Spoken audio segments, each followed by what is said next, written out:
Sir, sa first issue natin, the Supreme Court has issued TRO to prevent the further transfer of the remaining 29.9 billion pesos mula dun sa total na 89.9 billion excess fund ng PhilHealth. Any comment on that, sir? Well, that's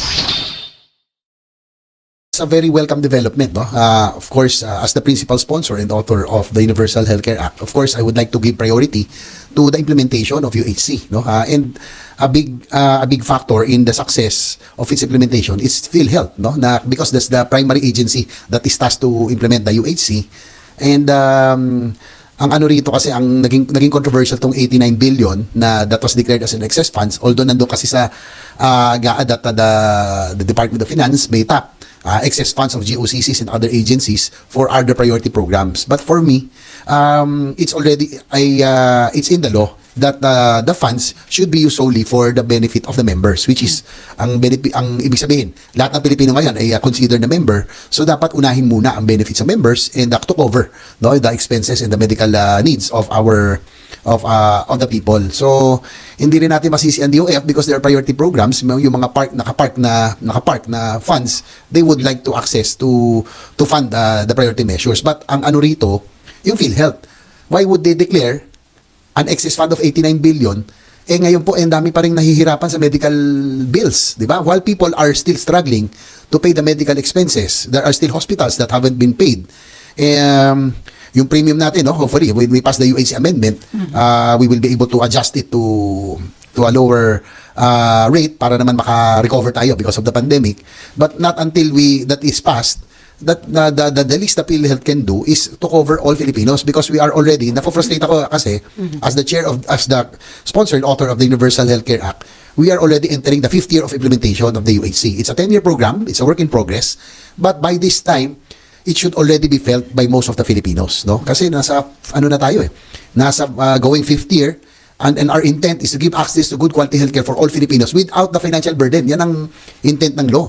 We have to lower the out-of-pocket expenses. So, bakit ka magdedeklara ng 89 billion gayong napakarami pang Pilipino ang nahihirapan bayaran ang kanilang medical expenses? Ang nakakalungkot dito, at selling na, receive so many information, mga complaints na halimbawa 500,000 inabot yung medical bills. Ang sasagutin lang ng PhilHealth 12,000, 15,000. Parang hindi mo naramdaman. Kung sinagot man lang 30%, 40% o even 50%, ang laking bagay sana nun. Meron pa ako nakita, billing 100,000, sinagot 8,000. Ba't naman ganun? That's not, I like to remind PhilHealth that they are not a private corporation na kailangan may profit na may savings at the end of the year. We are a government agency, a service agency, aside from a health insurance agency. Kailangan natin ubusin yan para sa benepisyo ng membro, di ba? So, why will you declare an 89 billion excess fund when there are people who are still struggling to pay the hospital bills? There are hospitals that haven't been paid. Yung benefit packages natin, maganda pakinggan, pero hindi nyo naman sinasagot lahat. So, yun. That's why I'm I welcome the TRO of the Supreme Court on the excess fund of PhilHealth, no, that will be transferred supposedly to the National Treasury. I'm hoping, that's why I'm calling also on our counterparts in the House of Representatives to prioritize already the amendment of the Universal Healthcare Act, which includes, of course, yung adjustment to the rates, no, na ibababa yung rates, and second, reiteration that PhilHealth's funds should only be used for PhilHealth and health purposes, that it cannot be realigned for other purposes. So kasama na po yung reiteration nito sa UHC amendments. Sir, since yung TRO ang covered lang yung remaining 29.9 billion pesos na hindi nata-transfer, are you still hoping or may chance pa kaya na mahabol yung nailipat na 60 billion in case na ideklara na unconstitutional ng Korte Suprema yung sana maibalik, no? Kasi nga ay of course, sabihin na natin may bias ako because my concern really is the implementation of the UHC. Ang gandang pakinggan, syempre nakakasabahan rin na loob, nakaka-frustrate that it's really a landmark legislation, but again, we are already in the 4th year, dapat nararamdaman na ito, no? Yung iba na maramdam na, no? There are already improvements from almost 60% out-of-pocket expense before its passage. Ngayon nasa 40 to 45%, no? So bumaba na. But kung sana maibaba pa natin, no? Again, reminder to PhilHealth, being the author, hindi tayo profit-oriented, no? Service-oriented tayo dapat. Kung meron tayong pondo, dapat yan ginagastos for the benefit of the members. Dapat hindi nahihirapan.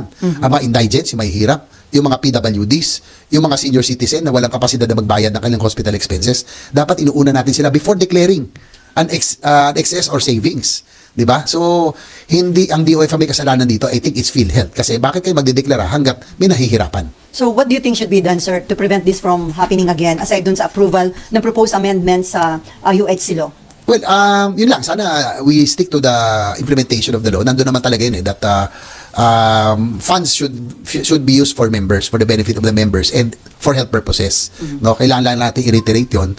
Kaya lang nagkaroon kasi nga sagaan ng last year that excess funds of GOCCs can be tapped for other priority programs. Dapat sa akin sana sa ibang GOCCs pero yung for health, especially for PhilHealth, for the success of the UHC to materialize, dapat huwag na natin sana pakialaman to. So sir, will you make sure na sa proposed 2025 budget wala nang ganung provision na pwedeng gamitin para ma-transfer ang excess fund ng PhilHealth? Particularly for PhilHealth, no? Kasi nga work in progress pa ito eh. Dapat kung fully implemented na to, that's when we all doon lang natin siguro sabihin dapat tong pakialaman. Huwag natin sanang pakialaman because we are still in the process of maraming birth pains and all, pero sana naman, hayaan natin. Let us give the Universal Healthcare Act a chance.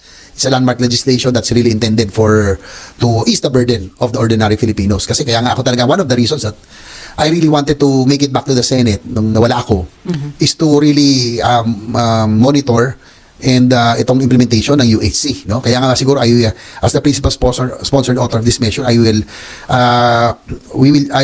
use the oversight function, no? And review already yung on the where are we now in its implementation, no? But what are the adjustments that need to be done? Ano yung mga kinakailangan natin, no? Ba't nagkakaganito, no? Ang implementation na dapat sinasagot talaga. Doon ako sorry po, pero lungkot, nakakita ulo na makikita mo ang laki ng bill, 1,000, tapos kakapiranggot ang sinasagot ng PhilHealth. So, it's PhilHealth and the Health Technology Assessment Council. Sa UHC kasi meron tayong HTAC na tinatawag, composed of specialists and experts who will determine kung ano dapat ang sagutin. Yung mga case rates, lahat sila po specialist kasi hindi naman tayo public health specialist. Sila dapat, what have they done? Anong ginawa nila? In the course, no? HTAC and PhilHealth, anong pinagagawa ninyo in the past 3 or 4 years na dapat naramdam na ito ng na ating mga kababayan. Sir, meron bang violations yung PhilHealth dun sa pag-transfer ng fund considering na nasa batas na yung PhilHealth funds ay hindi pwedeng gamitin sa ibang purpose? Dapat lang itong gamitin para dun sa mga PhilHealth members? Yes, I would say, siyempre, may bias ako dahil ako sponsored author. From what I know, it's that the funds of PhilHealth should solely be used for its members' benefits or for health purposes. So, yun, hindi ko alam kung anong gusto ng PhilHealth leadership now. Bakit kinakailangan? Nagpapagoodshot ba sila? Nagpapasikat na meron tayong profit, meron tayong excess funds, pinagmamaya. Hindi dapat natin pinagmamalaki yun. We are not. Again, hindi kayo private corporation. Dapat pag gobyerno, inuubos yan for services. Di ba? Hanggat meron pang nahihirapan magbayad ng hospital bills, we are not successful yet. The only time that you can, siguro, pagbibigyan natin, mag-declare sila ng excess funds. Pag lahat satisfied na hindi nahihirapan. Ang dami lumalapit pa rin sa atin, sa politiko, sa kung kani-kanino, lumalapit yung ordinaryong mamamaya dahil hirap na hirap magbayad. That's the intent of the law. Matanggal nga yung paglapit sa yung patronage politics especially, para nga covered na po sila. Kaya lang ngayon, inaasahan nila yung iba-ibang pondo pa, iba-ibang personalities to help with their expenses. So sir, kung may violation ng batas, sabi nga kasi ni Senator Coco Pimentel, sacred dapat yung funds na ito ng PhilHealth dahil ito'y mula sa mga miyembro ng PhilHealth. So kung may violation sa batas, may dapat bang managot from PhilHealth? Well, the last time I called for a revamp, no? Sabi ko nga, kung hindi successful, siyempre di ba, na proud tayo sa UHC, pero kung ganito naman ang performance ng primary agency tasked to implement, siyempre, they have to be accountable, di ba? So, leadership, revamp, kailangan leadership change, we have to revamp PhilHealth. Kung hindi, if they do not, if they cannot perform up to par, if they do not shape up, hindi kinakailangan talaga ng pagbabago, no, ng leadership ng PhilHealth for a fresh start. So magagaling yung initiative from the executive dapat yun, sorry, revamp ng PhilHealth. Of course, it's the president, it's the executive who appoints, no, the heads of the different agencies, no. So yun, kung hindi pa talaga mag-perform hopefully by end of the year, kung hindi pa mag-shape up, ay dapat siguro magkaroon talaga ng leadership change sa PhilHealth. So naalala ko, sabi mo, baka mag-file ka ng resolution seeking Senate inquiry tungkol nga dito sa performance ba o leadership ng PhilHealth. Nag-file na po ba kayo? Siguro yung oversight function na natin ng Senate on the implementation of UAC. That would include the performance already of PhilHealth, DOH, and other the Universal Healthcare Act. So tingnan natin that we will assess kung ano po naging performance sila in that investigation. So sir, itong pag-issue ng TRO ng Supreme Court, parang indication ba ito na may tsansa yung mga petitioner dun sa kanilang panawagan na madeklarang unconstitutional yung transfer of funds? Well, that's very welcome, and of course there will be a chance kasi talagang nag-TRO na ang Supreme Court eh. So to hear the side of the petitioners is already a step forward in our quest, so that the PhilHealth funds would remain for health programs, especially for UAC implementation. So the mere fact na may TRO, may nakitang merit yung Supreme Court? Definitely. So I would like to it's very welcome, and of course I'm very happy that the Supreme Court at least gave merits to the petitioners move for itong para hindi na po magalaw po itong remaining excess funds of PhilHealth. Any related question, Raymond? And then Aaron? And then RG? Okay. Hello. Good morning, sir. Yun lang sa kasi di ba yung budget ng PhilHealth, they are asking for another, I think about 76 billion ba for next year para sa subsidy. Ano to, dapat ba silang bigyan na considering na hindi nga nila ginamit itong 89 billion kaya pinalipat ng DOF from PhilHealth napunta sa National Treasury, Senator? Well, yan po yung ating busisiin itong budget. We'll start already plenary debates on Wednesday next week yata. So PhilHealth has to answer all of this. Why are they asking for subsidy? And then magdedeklara sila. Diba? I think we in the Senate or we will be willing to give subsidy as long as kailangan talaga. Kung kinulang sana talaga para lang at least makagaan ito ron sa mga beneficiaries or patients that are in need, then we are most willing. But now parang they will be asking for subsidy, they will declare that there is excess, parang hindi consistent di ba? Ba't ka pahingi ng subsidy, magde-declare ka tapos hindi mo gagamitin for the implementation of Universal Healthcare Act. So they really have a lot of explaining to do. Talagang malaki ang responsibility ng PhilHealth being the primary agency tasked to implement the UAC. Ang gandang batas ng UAC. Kaya lang people have to rely on other programs. Malasaki dapat sana kung nandun na yon sa kung malaki-laki ang sinasagot ng PhilHealth, dapat hindi natatakbo kung saan-saan ang mga pasyente, Yun nga yung iniiwasan natin Yung pumipila doon sa PCSO, sa PAGCOR, sa politiko. Yun ang gusto natin mawala. Na dapat pag na-hospital, automatic nandun na, nakabawas na o nandun na yung assistance sa gobyerno, dapat ramdam na. Okay, Aaron? Good morning, Sen. Sen, Aaron po from SMNI. Sen, being the primary author po ng Universal Healthcare Law, meron na po ba kayong naisip na particular provision na maaari yung idagdag or baguhin just to compel the PhilHealth na yung mga assistance po nila ay mas maramdaman ng mga Pilipino? Well, there's kasi sa law, we are, even if we are authors, we are not health experts. That's why we in the law, there is what you call the Health Technology Assessment Council. These are a panel of experts, public health practitioners, specialists. Sila yung mas nakakaalam kung ano yung dapat. They will determine the benefits, kung magkano ang dapat na ibigay, yung case rates. Mas alam po nila ito kaysa sa amin. So, anong ginawa nila in the past 4-5 years of implementation? Di ba? Sasabihin ni PhilHealth, kasi ito lang yung case rate, dito lang sila pumasok. Dapat si HTAC ang nag-ayos nun. DOH and PhilHealth, sila yung nag-usap-usap. Dapat, pag merong na-hospital na ganito, complicated, dapat isama na. Di ba? Minsan, ang bigat, 500,000, sasabihin nila, ito lang yung pwedeng ibigay. Parang ang labo di ba? Kasi ito lang yung pumasok. So, nagkulang talaga sila.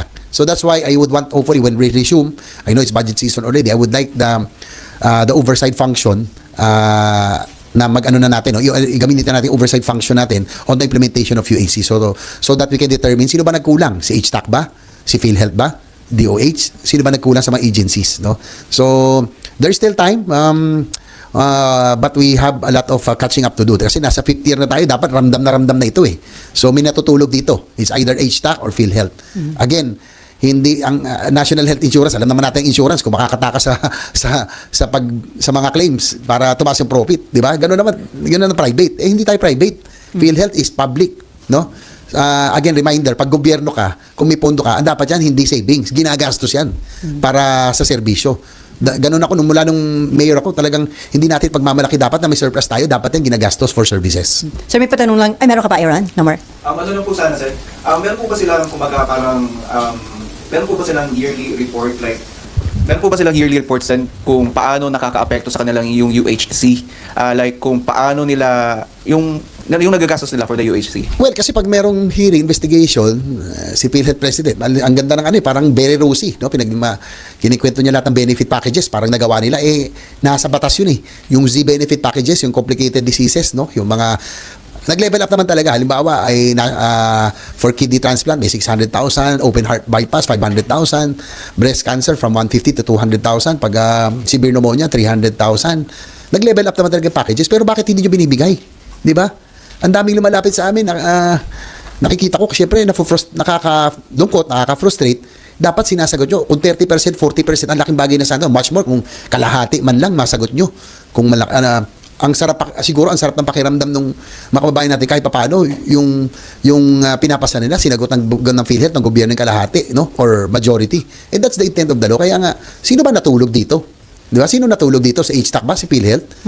Na hanggang ngayon, struggling pa rin ang mga nau-hospital. Yan nga yung intent yan. Kaya nga, one of the reasons that I push for this law, in my experience as a local chief executive nung mayor ako, na nakikita natin yan sa pag-ikot ko sa barangay, nauubos ang ipon, hirap na hirap, masasanla lahat. Nakababayan natin pag mayroong na-hospital, lalo na kung komplikado, may nagda-dialysis, may cancer, napakabigat talaga ng medical expenses. That's why this is really an ambitious measure, but we tried. No? We are trying to make it work. No? Kaya naman to kung magtutulog-tulog, kung hindi tutulog-tulog si HTAC at si PhilHealth. No? Aside from PhilHealth's revenues from the members, yung sin taxes, no, na revenue will be used for indigents, for PWDs and senior citizens. So mako-cover sila na dahil dito. At yung subsidy pa kung kukulangin pa. So there is no reason for PhilHealth and HTAC not to cover everything kasi nga lahat we made sure that bases are covered. Ayaw naman natin ipasa itong UHC, Universal Healthcare, ang ganda pakinggan, kung walang funding, di ba? We made sure that there is adequate funding. Ambitious, pero I think it can be done. So, dapat lang hindi sila tutulog-tulog. May tutulog-tulog dito So, they have to be answerable for this. So sir, from Meanos Baños, na-mention nyo kasi na instead of filing Senate resolution, seeking Senate inquiry, oversight na lang. So magkakahiring daw ba or mag-investigate sa UHC implementation para malaman sino ang hindi nagpe-perform? Kung magkakandak ng hearing kailan? After the budget deliberation daw po ba? Yun nga, magsisimula na kasi yun ang problema sa plenary budget debates would start already Wednesday. So, kaya lang, budget dapat din natin tingnan kung how the agencies are performing. So, tingnan natin, baka even during the budget debates in the course, pwede rin po natin sigurong tingnan yung accountability and performance ng PhilHealth and other agencies that is tasked to implement the UHC. Pero kung tapos na yung budget, sir, yung oversight nyo, magkakandak, papatawag kayo ng hearing? Oh, definitely, because we do not want a repeat of this again, no? Na magdedeklara ka ng excess funds, gayong dami pa rin hirap na hirap magbayad, parang may mali dun. Hindi parang, mali talaga yon. So we do not want a repeat of that. That's why we would like to conduct an investigation. If not, pag-isipan natin o yung oversight function na natin on the implementation of the UAC. RG, okay na? Okay. Raymond and then Nympha. Sir, doon lang sa sense of urgency dahil, di ba, it's for the poorest of the poor itong PhilHealth funds. Pero, ang tagal na naglabas ng PRO, January 2025 po yung oral argument. So parang di ba dapat medyo mas bilisan para the earlier na ma-resolve ito, much better for the members sana. Well, definitely. But again, we just have to kung ano na to it's judiciary, nasa kamay na yun ng judiciary. We cannot influence that, no? We have to respect the co-equal branch of government, no? Nasa kanila po but I'm hoping that it will be resolved very soon, again, for the benefit of the members, kasi nga sana mahahabol pa natin na yung whatever we can save para nga mas magastos ito sa mga beneficiary, no? Lalo na ngayon sa mga pasyente. Ang concern ko talaga, which is really bothering me, yung pong mga lumalapit sa opisina, those are who are seeking assistance to pay for their medical bills. So syempre nakakalungkot, di ba? Dapat by now ramdam na po yan. So, yun, sana kung masay pa natin para ma-prioritize natin yung mga beneficiaries. Sir, kanina sa interview just forgot yung lady lawyer ng Department of Finance. They are insisting kasi na hindi naman daw yung premiums o contributions yung affected, kundi ito yung government subsidy. At may sapat naman daw pa rin na pondo na maiwan ang PhilHealth to finance or to pay for the hospitals. Well, kasi po, yung UHC fund, iisa na lang po yan. Whether it's the members, galing po sa membership subsidy, yung pong subsidize din natin sa indirect contributors, which are the senior citizens, PWDs, and yung indigents, yung mga walang kapasidad. Isang pondo na lang yan eh, no? Yun po yung galing sa Syntaxes, PAGCOR, PCSO funds, sinama na nga na po natin yan sa, for one universal healthcare fund. So, unahin muna natin. Again, it's PhilHealth's fault. Si DOF, hindi mo masisiyan, naghahanap ng pondo yan to fund the priority programs of the administration or of government. So, si PhilHealth talagang may ano rito, may sala, ba't kayo magdideklara ng excess funds? Ngayong napakarami pa ang dapat bayaran, dami pang dapat na bigyan ng assistance. Again, not until we are satisfied na wala nang nahihirapan magbayad sa hospital bills. Pag hospital din, bayad na. Ngayon, hirap na hirap pa rin eh. Di ba? 500,000, sasagutin mo 12,000. Di pag, saan nila bubunuin yung almost 300, almost 400,000 pa? Di ba? Dapat yung konti na lang ang binubuno nila. Dapat sinasagot natin yung malaki. So, unahin muna natin. Dapat wala nang nahihirapan na magbayad ng bills bago natin ideklara na meron tayong savings or excess funds. Okay, Nympha. Morning, sir. Sir, sabi ng PhilHealth, parang lang, susog dun sa tanong ni Raymond kanina. Sabi ng PhilHealth, sir, by the end of the year, may 500 million pesos silang excess fund. And then next year, magkaka-income pa sila ulit, sir, from the contribution ng members, although bababaan, sir, dun sa UHC law, di ba? So, kung meron pa silang ganung pondo, pabibigyan nyo pa ho ba ng subsidy na more than 70 billion pesos? Well, that will be subject to our sa debates. So, tignan natin ano yung rationale nila for asking for subsidy kung they are proud enough to say that there's enough fund, reserve funds of 400, 500 billion, excess funds of 90 billion, nasaan napunta? Di ba? Bakit natin pinagmamalaki yung laki ng savings? So, dapat yung ginagastos. Again, we are not a private corporation. Paulit-ulit ako. Hindi natin kailangan ng savings, hindi natin kailangan ng excess funds. Kailangan natin sagutin yung mga na-hospital, sagutin yung medical expenses, sagutin yung annual check-ups, no? Yung konsulta, hindi rin alam ng taong bayan. Hindi ko alam kung ano lang eh. Not everybody knows about the UHC na yung mga benefits na ito, na meron silang annual check-up, no? Preventive side na pinapalakas. Ano ba yan? Sinasadya yung hindi mag-information campaign para hindi gamitin? Di ba? So, yan yung mga dapat natin tignan. Kasi kulang sa information campaign eh. Even our OFWs, kaya nagkaroon ng uproar nun. Nung nagtaas ng benefits, hindi nila alam na yung buong pamilya nila, sagot na dapat ng PhilHealth. It's really information campaign and information dissemination. Sir, pwede kayong mag-decide na hindi nabigyan ng subsidy next year. Sir, kasi kung 70 billion, pwede sa flood control projects. Yes, kaya nga meron tayong plenary debates eh. So, bubusisiin natin lahat. And they have to answer habang wala pa yung investigation or oversight committee that will be convened because of the budget. So, they have to answer, no, bakit sila naghingi ng subsidy. Ngayong nagdeklara sila na napakalaking savings. And then, sir, may TRO pero na-transfer na yung 60 billion pesos. So, dun ba sa hearing na ipatatawag ninyo o gusto nyo ipatawag, titingnan kung na-use up na yung 60 billion para kung merong hindi pa nagagamit, ibalik Yes, sa PhilHealth? of course, we'll look into that, no? Kung ano yung pwede nating maisalba pa for the benefit of the members, then we will try, no? I think siguro lalo Secretary Recto would understand, no? Kasi po siya po ang author nito eh. Siya ay one of principal author, in fact siya po yung una nag-file nito ng Universal Healthcare Act, no? And I think that hindi naman ho niya pababayaan ang implementation to. He would understand that why we are trying to save PhilHealth's fund for the benefit of the members, no? Kasi kami yung nagtulong dito, ako po yung nag-defend sa floor, but marami ring authors nito who would want the success of the PhilHealth. Gusto nila makita yung success ng Universal Healthcare Act, no? Through PhilHealth's proper implementation. Isa na lang, may specific recommendation ba kayo na palitan si PhilHealth President Ledesma? Well, nagsalta na ako noon eh. They better shape up, no? Kasi siyempre nakakaano eh. Ako, personally, I feel bad. I feel frustrated. Nagmamalaki natin, meron tayong Universal Healthcare Act, di ba? Ang gandang pakinggan. Pero kung hanggang ngayon, hirap pa rin yung mga kababayan natin magbayad, parang hindi nararamdaman, siyempre napapahiya ka na-frustrate ka na dapat ngayon ramdam na, more than napapahiya. Gusto ko nararamdaman ito ng ating mga kababayan eh. Di ba? So, siyempre, nakakaano lang na pinagmamalaki natin yung profit, yung margin, yung savings, pero ang dami namang hirap. So, mukhang mali ng pananaw si Mr. Ledesma and PhilHealth officials na dapat meron tayong savings. Hindi tayo private corporation. Mas maging proud ka kung lahat ng nangangailangan, those who are seeking assistance, nabigyan mo ang karamihan. Mas dapat mas proud tayo doon more than having excess funds. Okay. Sir, do you have somebody in mind to replace PhilHealth President Ledesma? Wala naman akong maisip pa rin ngayon, but siguro talagang dapat to may actuarial knowledge, no, kasi insurance to. But more than the finance side, knowledge of finance, actuarial, again, dapat meron ding rin for health no? Kasi public service ito So, hindi lang lahat numbers, hindi lang lahat profit, kailangan meron ding side niya for dapat makover ang ating mga kababayan, no? Dapat yun yung maging priority nila. Mas proud kayo dapat na na-servition lahat na yung out-of-pocket expense, kung 45% ngayon, kung may baba natin ng 30% pa yan, doon natin masabi na successful tayo. Sir, nagpo-float yung name of a certain Albert Domingo. Do you know him, sir? Yusek Domingo of Department of Health. He used to be with the World Health Organization as well. I worked with him during the when I defended the Universal Healthcare Act. Siya po yung the time nasa WHO pa siya.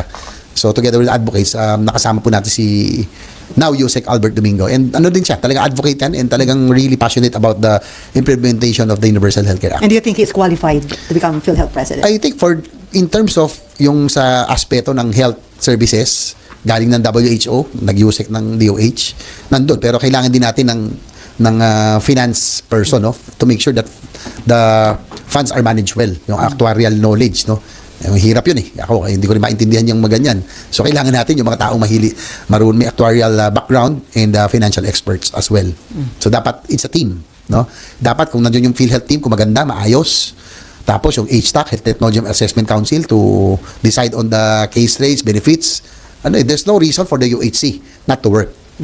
Okay, other issue na tayo. As Chairman ng Committee on Local Government, sir, have you watched the hearing of Senate Blue Ribbon Mag-report sana sa Geneva. Mamaya. O sige, sir. Doon sa inyong That's- ginawang pag-attend sa IPU, ano yung magandang napag-usapan? Well, I was tasked by the Senate President to be the head of delegation of the Senate. Dapat supposedly for the Philippine delegation, no? But Speaker Romualdez also went, no? In the last minute. So by protocol, of course, he will be the head of delegation. But siguro maganda lang doon. I'm proud to say that it's my first time to attend the IPU.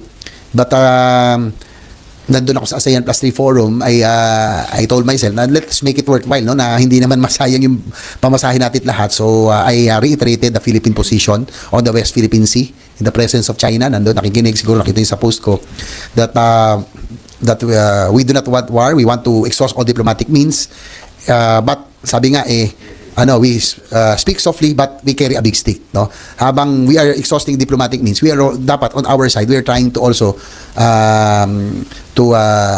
to work on our defense. So yung dapat magkaroon minimum credible defense posture, inaayos din natin.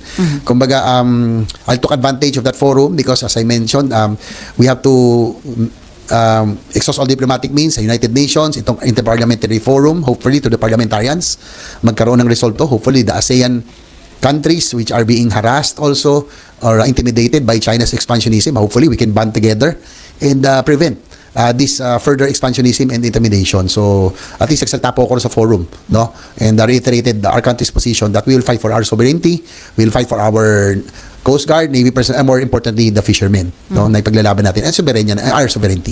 So sir, after nyo i-share yun dun sa forum, may mga nakuha kayong support from other participants, from other countries? Well, at least nailabas po naman natin po yun doon. They are more concerned doon sa current conflict no? Yung mga Ukraine, sa Gaza. But at least, hopefully, in the next forum, sabi ko nga, we have to talk about it already and prevent it from happening, na wala pang conflict, pero dapat pag-usapan na. So, sa next year, because it will be, I'm sure it will be already hopefully it will be part of the agenda already, itong problem in the West Philippine Sea, Indo-Pacific area. So sir, ano yung advantage nun? Ano yung nag-gain natin dun sa forum na yun? Na iparating lang natin yung stand dito sa conflict sa West Philippine Sea? Well, of course, syempre si China would sumagot din sila that yung region daw natin harmonious. Of course, ang inaan nila yung pagpasok ng Estados Unidos na yun lang daw ang nagtutulak magkaroon ng gulo rito. It's not that, no? We are standing on our ground because we're fighting for our territorial integrity and sovereignty, no? Hindi tayo nagpapagamit. It's not about the United States, it's not about the superpowers sa conflict, no? Tayo tumatayo, protecting our and standing on our sovereignty. So we just reiterated that stand at katatapos ni Pangulong Bongbong Marcos doon sa Laos, no, sa ASEAN. So nireiterate ko lang din yung kanya pong naging position doon.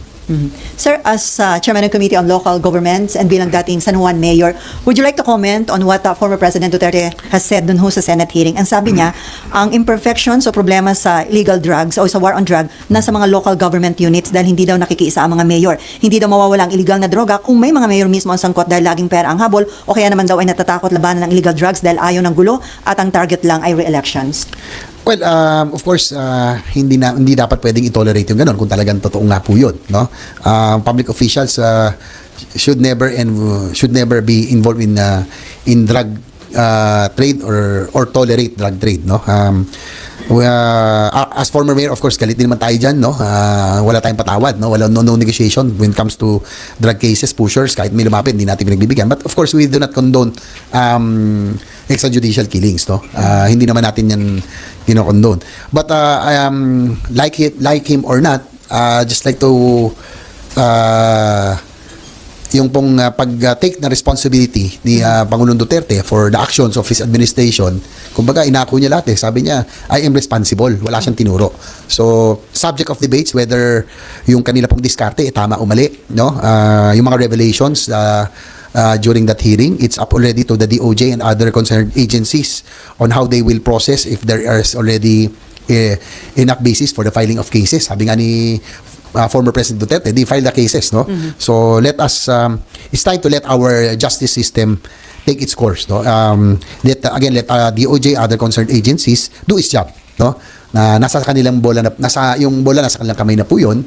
But again, sabi ko nga, like him or not, no, subject of debates, yung diskarte po ni Pangulong former President Duterte. But again, yung ako, yung pag-ako niya for responsibility, yung kumbaga the buck stops with me. At least hindi siya nagturo ng iba, no? Sabi niya, he'll be answerable. No? Yun lang ang nakita kong naging para sa akin, still commendable na at least hindi ka nagturo ng iba, no? Na Sarili na lang. you took on the inako mo yung responsibilidad, sabi niya.